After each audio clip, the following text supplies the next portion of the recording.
Hello students, स्वागत है आपका मेरे अपने यूट्यूब चैनल राहुल परमहंस पर। जैसा कि आप सभी लोगों को पता है कि मैं राहुल परमहंस आज फिर से आप लोगों के बीच पर उपस्थित हूँ। और स्टूडेंट्स, मैं आज आपको क्लास 9th की साइंस के बारे में बताऊँगा। जैसा कि इसमें मैंने अपने पिछले वीडियो पर आपको बता दिया था, वो मैंने क्या क्या बताए थे। मैंने अपने पिछले वीडियो पर सबसे पहले आपको पार्ट 1 का हमारे आसपास के पदार्थ के बारे में बताया था। फिर उसके बाद में मैंने उनके गुणधर्मों के बारे में बताया था। फिर एक एक से उनका एग्जाम्पल दे करके आपको बताया था कि पदार्थों के बीच रिक्त स्थान होता है, पदार्थों के कण निरंतर गतिशील होते हैं और पदार्थ के कण एक दूसरे को अपनी ओर आकर्षित करते हैं। डियर स्टूडेंट्स, इसके बाद में मैंने आपको पदार्थ की अवस्थाएं भी बताई थी, जिसमें मैंने आपको पदार्थ की कुल 5 अवस्थाएं बताई थी। लेकिन यह भी बताया था मैंने आपको कि इनमें से हम केवल पहली, दूसरी और तीसरी अवस्था का ही अध्ययन करेंगे, जो कि आपके सिलेबस पर है। बाकी की 2 अवस्थाओं का अध्ययन आपके सिलेबस पर नहीं है।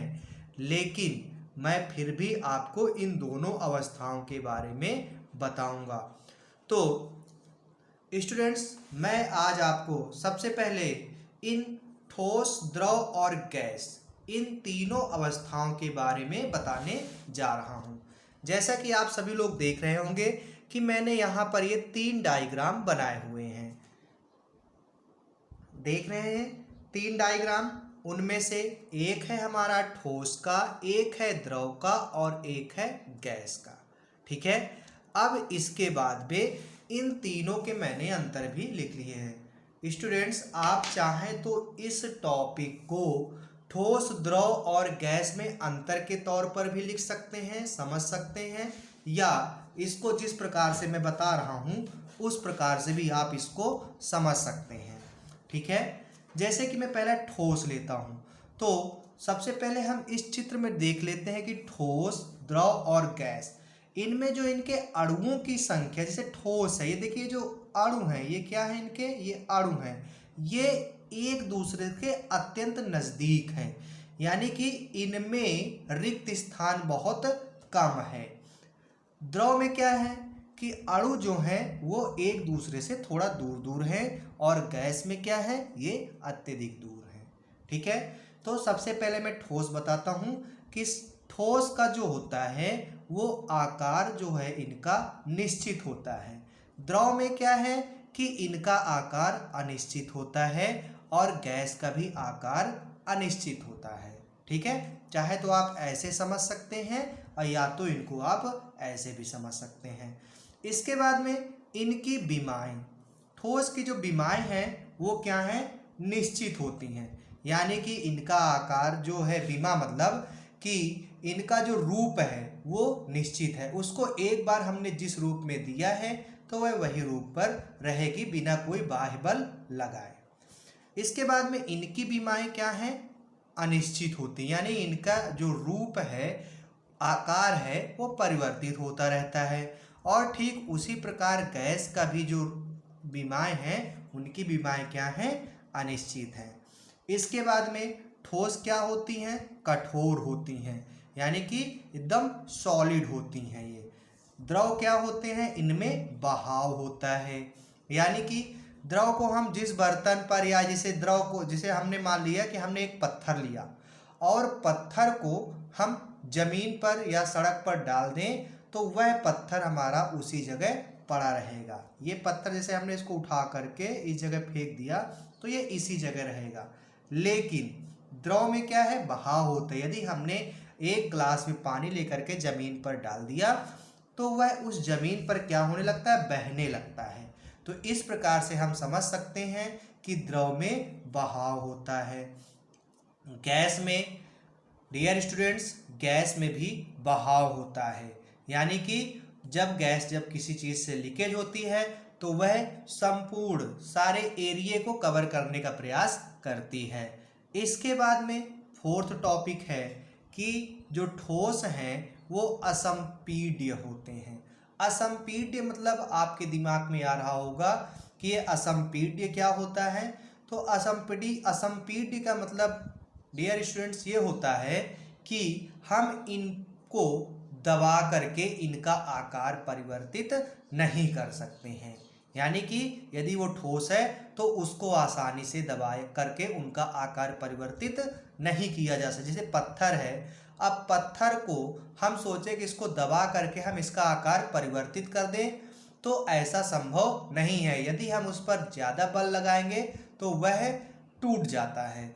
लेकिन द्रव में क्या होता है कि कम संपीड्य होते हैं और इनको दबा करके इनके आकार को परिवर्तित किया जाता है। इसके बाद में गैस में क्या है कि ये अधिक संपीड्य होते हैं। गैस में कि आप इसको मतलब किसी बर्तन पर है तो आप चाहे इसमें जो डालेंगे कुछ इस पर कोई प्रभाव नहीं पड़ेगा। इसको आप जैसा शेप देना चाहें वो वैसा ही आकार लेने लगती है। यदि आप इसको बड़े बर्तन में रखेंगे तो भी यह पूरे बर्तन पर मतलब कि फैल जाती है, और छोटे बर्तन पर लेंगे तो भी वह छोटे बर्तन पर फैल जाती है, बस उसका प्रेशर कम ज़्यादा हो जाता है। इसके बाद में जो ठोस है इसका आयतन निश्चित होता है, ठीक है। द्रव का आयतन निश्चित नहीं होता है और गैस का भी आयतन निश्चित नहीं होता है, ठीक है। एग्जाम्पल के तौर पर हम ले सकते हैं, जैसे हमारी मेज, हमारे जो ईंट हैं ये क्या है, एक प्रकार से ठोस है। इसके बाद में द्रव के जो एग्जाम्पल हैं वो जैसे पानी और दूध, ये क्या है, द्रव के एग्जाम्पल हैं। और गैस के एग्जाम्पल में लेंगे जैसे कि ऑक्सीजन गैस और मीथेन गैस, ये सभी क्या है, हमारे गैस के एग्जाम्पल पर आती हैं। तो प्यारे बच्चों, आपको ठोस, द्रव और गैस इन तीनों पे जो अंतर था, या ठोस क्या होते हैं, द्रव क्या होते हैं और गैस क्या होते हैं, ये पूरी तरह से समझ में आ गया होगा। यहाँ पर ये जो चित्र बने हुए हैं ये इनके बीच में अणुओं की संख्या को यानी उनके बीच के खाली स्थान को दर्शाते हैं। जैसे कि देखिए यहाँ पे कोई खाली स्थान नहीं है, इनमें इनके बीच में अणुओं के बीच में खाली स्थान है और इनमें बहुत ही ज़्यादा खाली स्थान है। ये देखिए ये खाली स्थान बहुत ज़्यादा है, इस वजह से ये बहुत ज़्यादा आकार ग्रहण कर लेते हैं, ठीक है। तो आपको इन दोनों में अंतर समझ में आ गया। अब मैं अपना नेक्स्ट टॉपिक शुरू करता हूं कि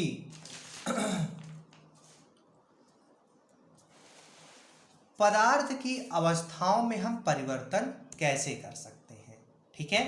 यानी कि हमको अब पदार्थ, जो कि पदार्थ मैंने आपको पहले बता दिए कौन कौन से, ठोस, द्रव और गैस, ये तीनों मैंने आपको पदार्थ बताए।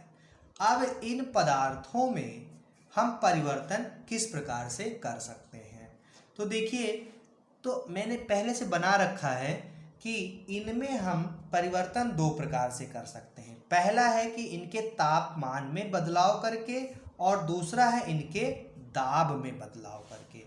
तो डियर स्टूडेंट देखिएगा और इसको समझिएगा, ये मैंने चित्र बनाए हुए हैं। पहले मैं तापमान में परिवर्तन करके या बदलाव करके आपको बताऊंगा कि हम पदार्थ में किस प्रकार से परिवर्तन कर सकते हैं। ताप का मतलब होता है कि उसको गर्म करना, ठीक है। तो देखिए जैसे कि ये क्या है, ये हमारे पास कुछ बर्फ के टुकड़े हैं, ठीक है स्टूडेंट्स, ये हमारे पास में बर्फ के टुकड़े हैं। अब यदि इनको हम क्या करें, किसी बर्तन पर रख करके गर्म करें, ठीक है। तो ये देखिए जब हम ठोस को गर्म करते हैं तो वह क्या हो जाता है, द्रव की स्थिति में आने लगता है, ठीक है। जैसे कि इसको हमने क्या किया, गर्म किया, तो यहाँ पे मैं प्लस का निशान लगा रहा हूँ। इसके बाद में जब द्रव को भी हम इसके तापमान में बदलाव करें तो इसकी अवस्था में फिर से परिवर्तन हो जाएगा, यानी कि द्रव को फिर गर्म करेंगे तो यह द्रव से गैस में परिवर्तित होने लगेगा। तो हम समझ सकते हैं कि पदार्थों की अवस्थाओं में ताप द्वारा बदलाव किया जा सकता है। जैसे कि बर्फ थी हमारी क्या थी, ठोस थी, यानी कि ये क्या थी, सॉलिड थी, ठोस थी। जब इसको हमने गर्म किया तो ये जल पानी के रूप में बन गई। इसके बाद जब हमने इसको फिर गर्म किया तो ये हमारी कुछ गैस टाइप में बन गई, ठीक है, जो कि भाप बन जाता है, ठीक है।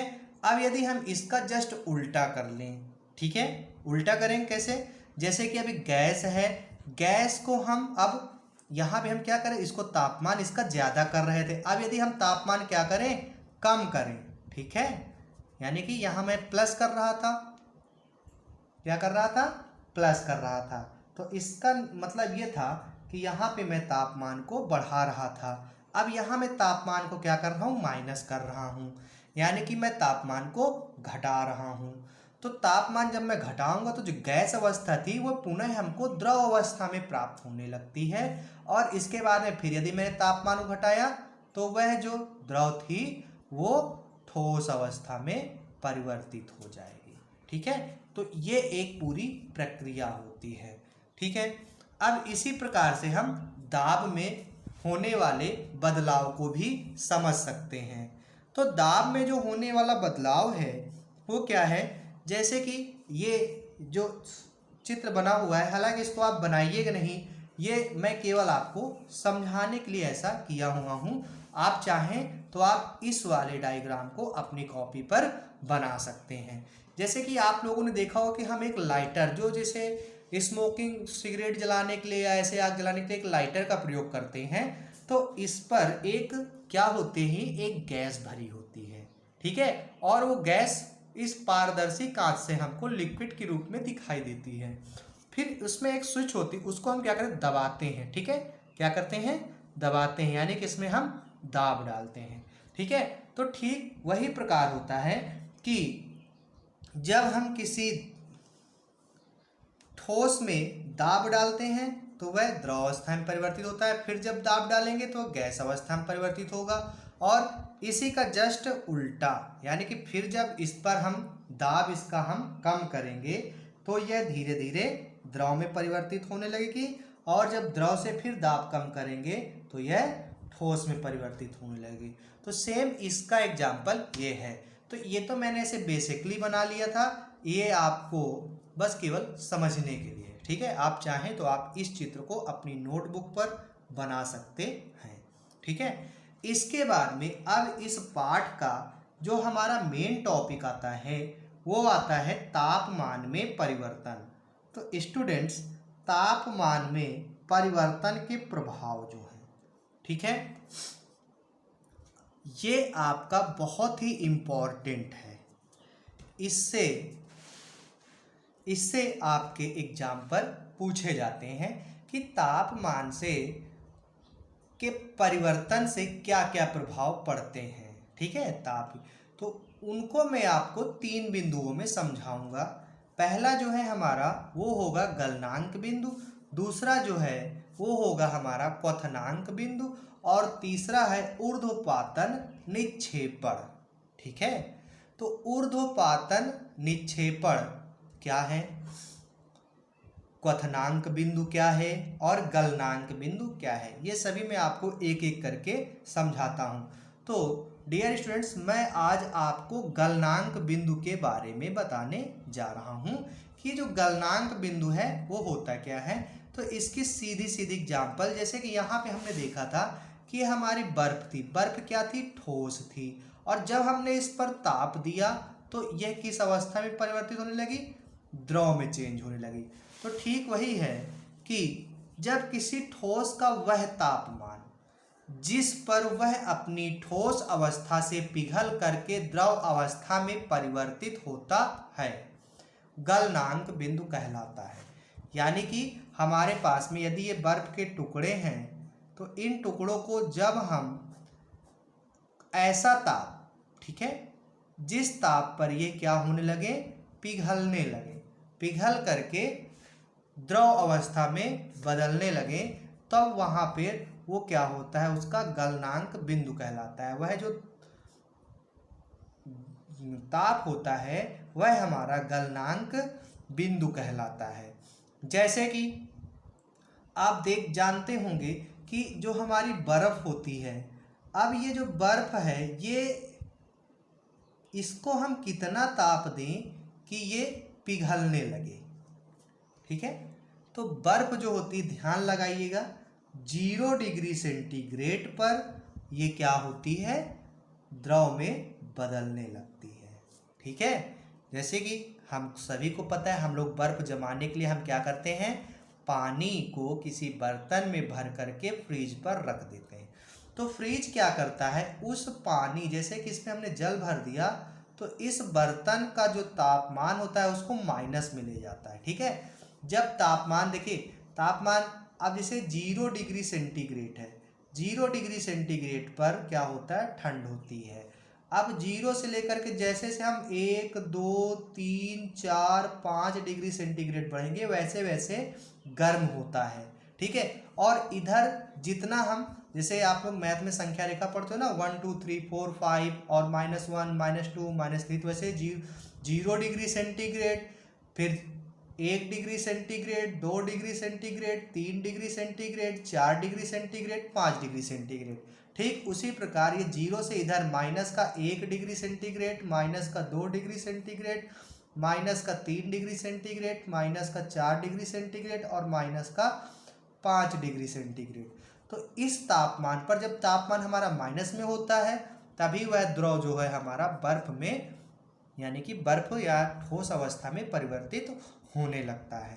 तो एक बार फिर से, ये ज़्यादा कठिन हेडिंग नहीं है, इसको आपको पढ़ना है कि किसी ठोस का वह तापमान जिस पर वह अपनी ठोस अवस्था से पिघलकर द्रव अवस्था में परिवर्तित होता है, यानी कि कौन सा तापमान, ऐसा तापमान जिस पर द्रव अपनी ठोस अवस्था से पिघल करके द्रव अवस्था पर आ जाए, तो वह क्या कहलाता है, उसका गलनांक बिंदु कहलाता है। अब जैसे कि बात करते हैं हम कि मान लेते हैं, ये तो थी बर्फ की बात, और भी बहुत सी चीजें होती हैं जो कि पिघल करके द्रव बदलने लगती हैं। ठीक है, जैसे कि हम लोहा मान लेते हैं या बर्फ। तो मैंने आपको बताया कि जो बर्फ होती है, कितने डिग्री सेंटीग्रेड पर, 0 डिग्री सेंटीग्रेड पर ठोस से यह द्रव में चेंज होने लगती है। इसी प्रकार आप लोगों ने देखा हो या ना देखा हो, लेकिन जो लोहा होता है, लोहा आपको पता है ये क्या होता है, ठोस होता है, लेकिन इसका भी एक गलनांक बिंदु होता है कि इसको हम एक इस तापमान पर ले जाएं तो ये भी पानी जैसे बहने लगता है। कैसे, अब 0 डिग्री सेंटीग्रेड 2 3 4 5 नहीं, इस लोहे को पिघलाने के लिए हमको बहुत अधिक तापमान, इसको यानी कि हमको बहुत अधिक गर्म करना पड़ेगा, और वो तापमान होता है लोहे को द्रव में परिवर्तित करने के लिए कम से कम 1534 डिग्री सेंटीग्रेड का तापमान होता है। ध्यान लीजिएगा कि लोहे को पिघलाने के लिए 1534 डिग्री सेंटीग्रेड पर गर्म करेंगे, तभी वह द्रव पर होगा। यानी कि एक प्रकार से हम समझ सकते हैं कि लोहे का जो गलनांक बिंदु है, ठीक है, वो होता है 1534 डिग्री सेंटीग्रेड, और जो बर्फ का गलनांक बिंदु है वो है 0 डिग्री सेंटीग्रेड। आप इन दोनों को बहुत ही अच्छे से याद रखिएगा, बोर्ड एग्जाम में ऐसा पूछ सकता है कि लोहा को कितने डिग्री सेंटीग्रेड पर गर्म करें कि वह ठोस अवस्था से द्रव अवस्था पर परिवर्तित होने लगेगा। तो आपको इसका आंसर देना है कि लोहे को यदि 1534 डिग्री सेंटीग्रेड पर गर्म किया जाए तो वह अपनी ठोस अवस्था से द्रव अवस्था में परिवर्तित होने लगेगा। ठीक है, अब इसमें मैं एक चीज और आपको बता दूं कि संगलन को प्रसुप्त ऊष्मा, ये भी बहुत ही इंपॉर्टेंट है। प्रसुप्त ऊष्मा, यहाँ पे तो गलनांक हो गया, अब ये जो प्रसुप्त ऊष्मा है ये क्या है, प्रसुप्त ऊष्मा आपको समझना है। तो स्टूडेंट्स बहुत ही ध्यान से समझिएगा कि आप केवल एक बार समझ जाएंगे तो आपको भूलेगा नहीं। तो इसके लिए ये तो डिफिनीशन है, डिफिनीशन हम क्या करते हैं कि हम अपने याद रखने के लिए या हमको याद आ जाए तो उसका हम 2-4 लाइंस पे एक डिफिनीशन बना लेते हैं और उस डिफिनीशन को पढ़ के उसका हेडिंग का अर्थ दे देते हैं। लेकिन मैं आपको फिर से बता रहा हूँ कि जो साइंस है वो याद करने की चीज़ नहीं है। साइंस को रटा नहीं जा सकता है। रटा हुआ साइंस आपका आगे चल के काम नहीं आएगा। साइंस को केवल समझ करके ही इस पर हम विजय पा सकते हैं। तो यदि आप इसको समझ जाएं, ये प्रसुप्त ऊष्मा होता क्या है, जैसे कि अभी इसकी डिफिनीशन लिखी कि वायुमंडलीय दाब पर 1 किलोग्राम ठोस को उसके गलनांक पर द्रव में बदलने के लिए जितनी ऊष्मा की या ऊष्मा ऊर्जा की आवश्यकता होती है उसे संगलन की प्रसुप्त ऊष्मा कहते हैं। आप देखिए, आपने तो इसको आराम से याद कर सकते हैं, लेकिन ये बोल क्या रहा है, ये कह क्या चीज़ रहा है, हमको इस पर गेस करना है कि आखिरकार जो डिफिनीशन बनाई गई है इस डिफिनीशन का अर्थ क्या है। ये डिफिनीशन किस मकसद पर बनाई गई। हम क्या जाने कि वायुमंडलीय दाब पर 1 किलोग्राम ठोस हो और उसको गर्म करके उसको द्रव में बदलने के लिए जितनी ऊष्मा ऊर्जा की आवश्यकता होती है वो संगलन की प्रसुप्त ऊष्मा कहलाती है। तो यहाँ पे हम देख लेंगे संगलन की प्रसुप्त ऊष्मा। अब इसको मैं आपको एक चित्र बनाया हूँ, उसके जरिए मैं आपको इसको समझाने का प्रयास करता हूँ कि संगलन की प्रसुप्त ऊष्मा क्या होती। डियर स्टूडेंट्स, जैसे कि आपने कभी बर्फ के टुकड़े को लेकर के पानी पर रख करके उसको आप गर्म किए होंगे, तो क्या होता है, देखिए ये देखिए, ये मैंने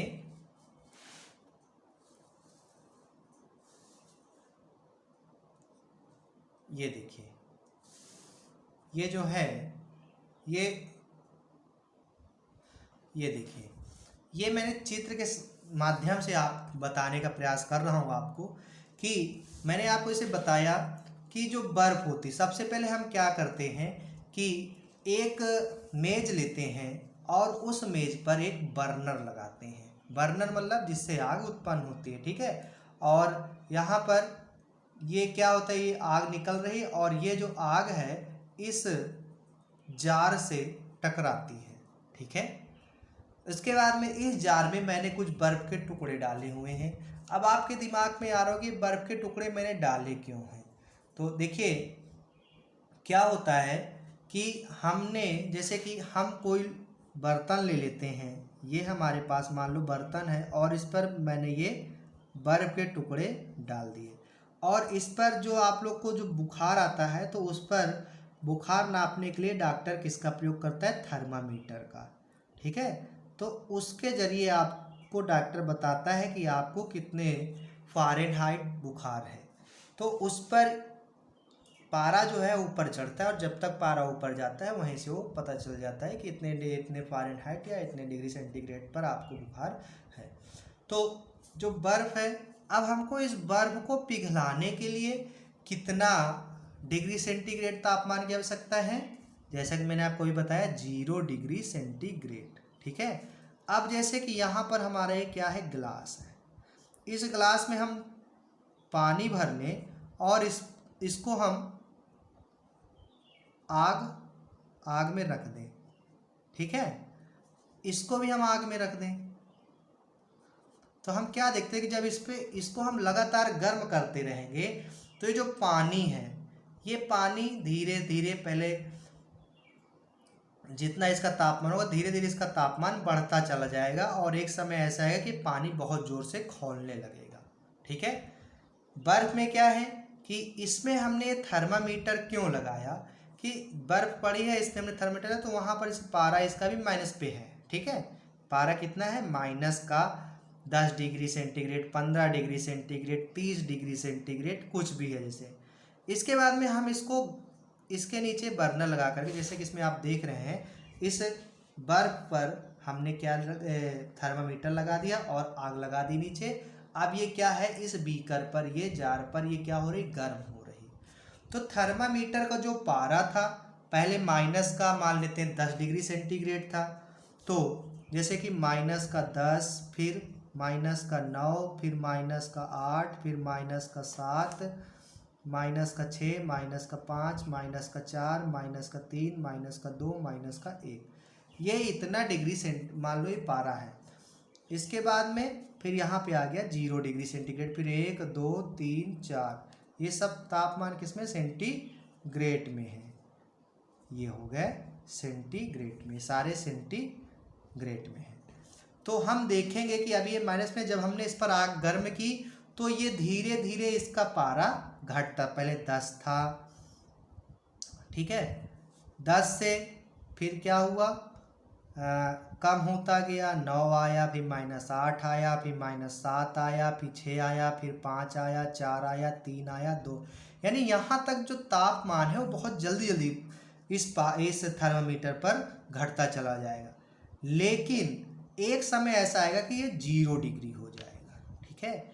और जब तापमान हमारा 0 डिग्री सेंटीग्रेड हो जाएगा तो उस टाइम पर फिर ये जल्दी से 1 डिग्री सेंटीग्रेड पर नहीं जाएगा, क्योंकि वो जो बर्फ का जो पानी है वो पूरी तरह से जब तक द्रव में तब्दील नहीं हो जाएगा तब तक ये 0 डिग्री सेंटीग्रेड पर ही पारा रहेगा।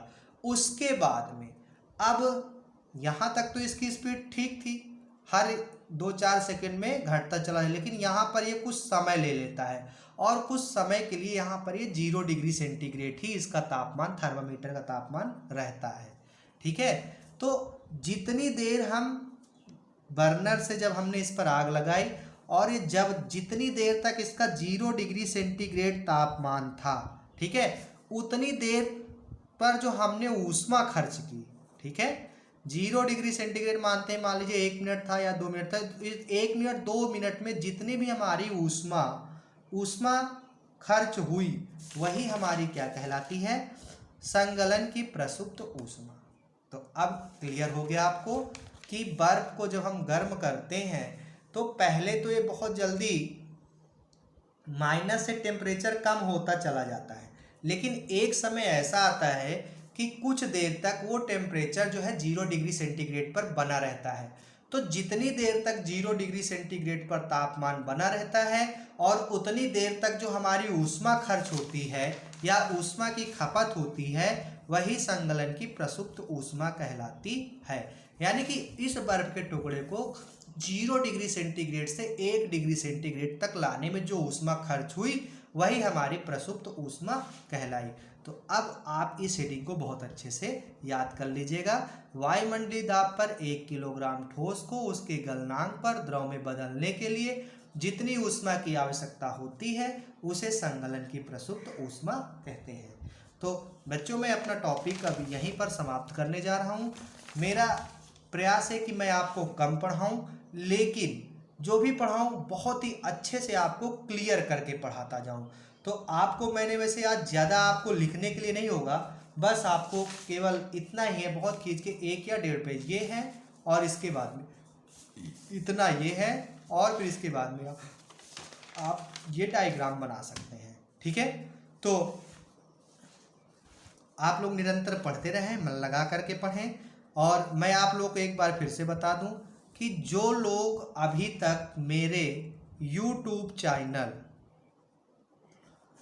मेरा YouTube चैनल आपको पता है किस नाम से है, राहुल परमहंस, PARAMHANS, राहुल परमहंस के नाम से मेरा YouTube चैनल है और इस पर मैं आप लोगों के लिए साइंस की क्लासें हमेशा डालता रहता हूं। तो जिन लोगों ने मेरे इस चैनल को अभी तक सब्सक्राइब नहीं किया है वो लोग सब्सक्राइब कर दें, ताकि मेरे जो वीडियो हैं आपको जल्द से जल्द मिलते जाएं। सब्सक्राइब और लाइक मैं अभी नहीं कहता हूं कि आप लाइक करिए, लेकिन जब आपको लगे कि हाँ मेरे द्वारा पढ़ाया गया आपको समझ में आया तो आप ज़रूर लाइक करिए और दूसरे को शेयर भी करिए ताकि वो लोग भी पढ़ सके। तो सबसे पहले आप अपने YouTube चैनल पर जाएंगे और उस चैनल पर राहुल परमहंस डाल करके सर्च करेंगे और सर्च करने के बाद में मेरा आइकॉन मेरी फ़ोटो के साथ में जो मेरा चैनल है वो दिखेगा, उसको आप उसके नीचे लाल कलर से सब्सक्राइब लिखा है उस पर आप क्लिक कर देंगे तो मेरा जो चैनल है वो आपके मोबाइल पर सब्सक्राइब हो जाएगा। और मैं जैसे ही कोई वीडियो अपलोड करूंगा तुरंत आपको एक मैसेज नोटिफिकेशन के जरिए एक मैसेज आएगा और आप उस वीडियो को तुरंत खोल करके देख लेंगे, जो कि आपके लिए बहुत ही हितकारी होगा। तो डियर स्टूडेंट्स, आप लोग घर पर ही पढ़ें, मन लगा करके पढ़ें, कम पढ़ें लेकिन जितना पढ़ें पूरी तरह से तैयार करते हुए पढ़ें। ठीक है, तो मैं अपनी क्लास जो है यहीं पर समाप्त करता हूं। और मैंने हालांकि अभी आपकी क्लास में ज़्यादा क्लास की वीडियो नहीं अपलोड की, लेकिन अब मैं आपकी क्लास में समय समय पर अपने वीडियो अपलोड करता रहूँगा। तब तक के लिए मैं अब आज अपना टॉपिक यहीं पर समाप्त करता हूँ। और एक बार फिर से चैनल को सब्सक्राइब जरूर कर दें और ज़्यादा से ज़्यादा अपने दोस्तों को शेयर करें। ठीक है, और खूब मन लगा करके पढ़ें ताकि जब भी कभी आपके स्कूल खुले तो आपको ये सब टॉपिक आपको पता होने चाहिए, तब तो ले कि आपने मेहनत की। ठीक है, तो बच्चों thank you and thanks for watching. ठीक है, तो स्टूडेंट्स मैं अपनी क्लास यहीं पर समाप्त करता हूँ। आप लोग घर पर रहिए, stay home, save life and thank you and thanks for watching.